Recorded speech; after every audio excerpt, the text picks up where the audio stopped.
we're three-quarters of the way through our conversation, maybe a little bit more, 7/8.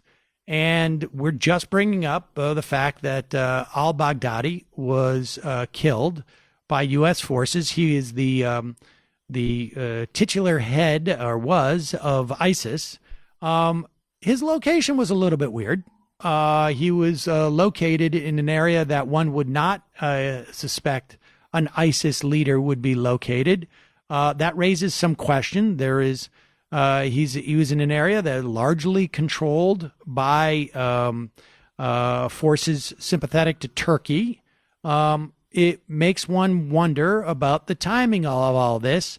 Within days after Donald Trump essentially capitulates to every dream that Turkey has had of routing the former U.S. allies, the Kurds, who everybody knows by now lost 11,000 fighters in fighting ISIS, had over 10 to 12,000 ISIS prisoners, were, living a fairly democratic and progressive existence in northern Syria.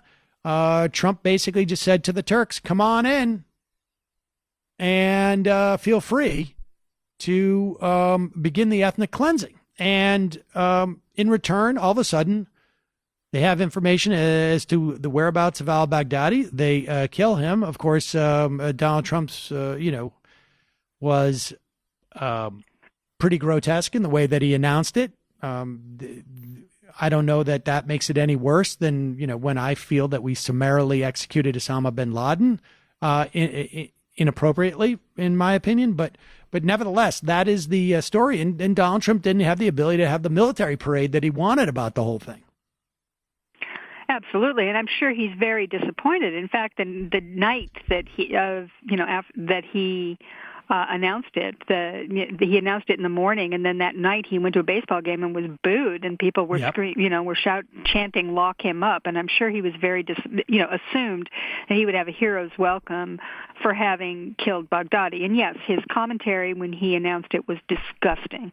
It was grotesque. It was revolting, and it was actually dangerous for national security. By doing that, he's calling him a sniveling coward and saying he was whimpering and crying and all that stuff. I mean, that's the kind of thing that's just bound to inflame, Baghdadi's followers, and it's completely useless. I mean, there's no purpose to it whatsoever other than to make Donald Trump feel good about himself. And as for the timing, from what I understood, that they had had a bead on Baghdadi for quite some time, and Trump's abrupt announcement of the withdrawal in Syria really rushed this thing. I mean, they had not planned on going when they went, and based in Trump's announcement, put a big crimp in their plans, and so they kind of raced forward, and so it was kind of lucky that it came off because it really had not been fully planned the way that they had wanted to.